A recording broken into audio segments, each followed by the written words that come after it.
You know what I find sketchy about this part? If it was any realistic, the iron boots and Link's feet would stay right where they are, but the rest of his body would be separated in a very gruesome and gory fashion. So, yeah, thank goodness this is a fantasy title, and, okay, be able to go down. It would have sucked if I wasn't even able to go down that ledge. I'm gonna pull out the arrows here, because we got an eye target that we're gonna have to shoot. No?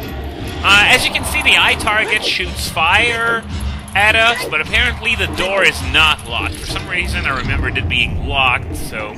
oh well. Now is the time to take off our boots, since it's not a very good idea to fight Re-Deads with those boots on. And... well, at least it's nowhere close to me, so I can kill it easily. But, okay, let's see what this wall has to say. It's giving you a clue on how to advance to the next area. Those who have sacred feet should let the wind guide them. Yeah, I'm going to show you what this means a little later. Just going to line myself up. Really? Isn't doing much of anything? And there's a hidden treasure chest here. I'm just going to pull out the Lens of Truth to see where it is. Okay, there it is. So yeah, what the wall was saying is that you have to use the hover boots in conjunction with one of the fans to be able to go to the next area. Oh, great! I'm gonna get hit by that fire, right? Oh no! I managed to escape. Anyway, this is what you want to do. I knew that there was a fake wall there, but if you weren't reassured, you could always use the Lens of Truth for this one. And now we got 2 Gyptos. So, let's try lining myself up without... oh, come on! Stunned me in midair! I didn't remember that they could do that. In fact, I don't think I even knew at all. At least in Wind Waker, they let you... and the pod goes right through me. But yeah, in Wind Waker, at least they let you finish your jump attack before stunning you. And our prize for beating the 2 Gyptos is... a blue rupee. Oh, yeah, I remember. There's another treasure chest in this room. It's marked by a red thingy, so you know you gotta bomb it in order to get whatever is under there. So the small key gotta be there. Let's see if I can find it without the Lens of Truth. There we go. You don't need to see the chest to actually be able to open it. Just knowing where it is enough. Though in Twilight Princess, you know that chest in Link's basement? You actually need the lantern to open it, even if you know where it is and you're in front of it. Otherwise, it won't work. Anyway, now we made it to the biggest room in the temple, because there's a huge ship and everything. Obviously, we're going to have to ride that ship. And remember that cage that I told you about earlier on in the dungeon, and I said that... you could fall down a fake floor and you'd end up in a cage in this room. Well, now that we've pulled this block out of the way, you saw that there was a fence that we could climb. It actually leads to that cage. So if we ever need to leave and come back for some reason, then this is a massive shortcut that we can actually take instead of making our way down all these rooms of the temple. Very convenient if you need to go back for some reason. Though why would we? We're almost at the end. So, now that we're on the ship, before starting it, very important, you want to kill that Skulltula that's over there and grab its token, and now you can start the ship. It's a Triforce. Gee, I wonder what I gotta do. Yeah, Zelda's Lullaby, of course. So yeah, that's the ship that's going to lead us to the remainder of the temple. It's a pretty cool concept, actually, and unfortunately it also acts as sort of a point of no return. So if you want to make sure you got everything, now would be the time to do so, because unless you got a Pharaoh's Wind somewhere back there, you're not going back until you finish the temple. So, yeah, we're gonna have a nice little... I was about to say we're gonna have a nice little ride on a ghost ship, but obviously we can't have that since, well, it is a ghost ship. So, Gotta deal with a few Stalfoses, or Stalfo, Stalfi, whatever. And there's another one. Yeah, I remember that there were at least 2 of them. I thought I remembered fighting one and then fighting 2 others at the same time, but oh well, fighting only 2 separately, I'm not complaining. Okay, so the boat ride isn't finished yet, so I'm just gonna pull out the hover boots in advance just to make sure to jump off on the right spot, because of course something's gonna happen. It's not gonna keep going indefinitely. So I think we made it, so I'm gonna jump off this thing, and alright, there we go. And the ship's gonna hit the wall and sink. So, we can't move over there. Well, actually, I could make that statue fall, but first I want to head over there because there are some very important things that we need to progress, namely the boss key and the last small key of this dungeon. Now, this is a good room to use the Lens of Truth because there are lots of invisible walls and also floor masters. There's one. I was about to say we were not seeing one right now, but there are a few floor masters in this room. And in this one, you want to pull out Din's Fire, because here you got some spiked walls that close in on you, but they're wooden, so they burn very easily. And are we going to have flaming zombies? This one isn't flaming. Oh, I wanted to have flaming zombies, because sometimes if Din's Fire reaches out far enough, the re-deads are going to be set on fire. I don't think it does any damage to them, but it actually looks sort of awesome, you know. Flaming zombies gnawing on your skull. That's actually pretty cool looking, even though I imagine it must hurt Link quite a bit. Anyway, we got this fancy schmancy chest, and we all know what that means. It's the boss key! But I'm not gonna go back just yet because I need a small key to even be able to use it. And there's also a Skulltula in this area that I want to get rid of.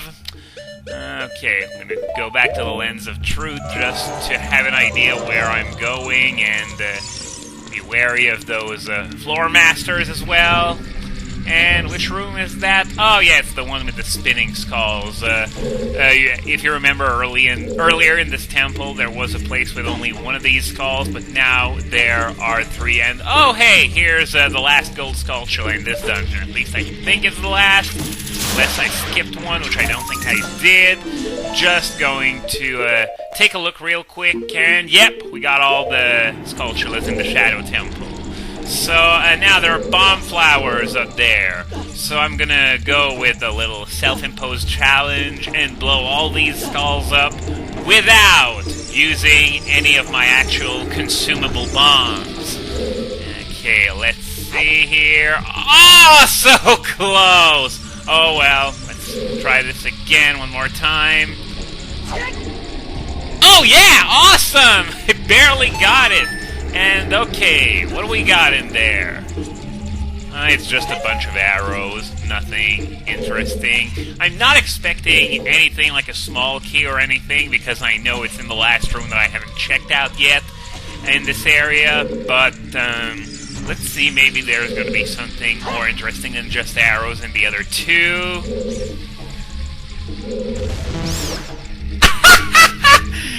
There was a keys in there, and the bomb flowers blew the keys to smithereens before it even had the chance to spawn. Just wonderful. It's like the Bombs Away achievement at the Fan Fest, where I actually blew up the Rocky Wrench as it was coming out of its hole. But yeah, the last one had a lot of rupees, and it just feels wrong, even if I'm full in terms of rupees, to just leave all those blues and reds out there. I just can't bring myself to leave them behind, even though I know well that it does absolutely no difference whatsoever. And in this room, Invisible Floor Master! Great, just great. So we're gonna have to take it out first before getting the small key that's in this room. Very important to kill those guys as soon as possible, and if they get to attack you, they're gonna grow back into a bigger floor master, and you're gonna have to do this all over again. Fortunately, I managed to snag that last one just before it jumped at me. So, thanks for the magic, by the way. This dungeon is being amazingly generous with the magic power. Probably because you're expected to keep the Lens of Truth on more often than I actually do, but oh well. Okay, let's see if I can just avoid this thing. Okay, I think we're good. So, now we can head back to the room with the ghost ship, and once that is done, you are going to want to head over there, then pull out your bow.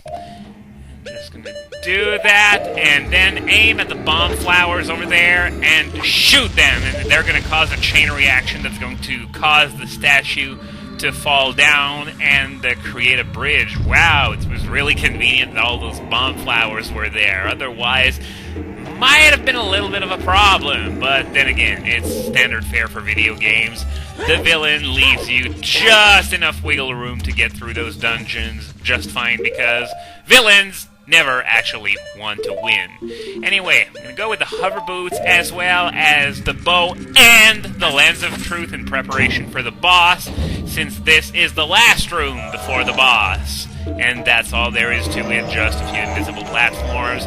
Reason why I'm equipping the hover boots for the boss. You need these! Absolutely! If you keep your Kokiri boots on, you're going to keep being stunned over and over and over, and you're not going to be able to do much. And the hover boots, lack of traction, catapulted me straight into the boss's room.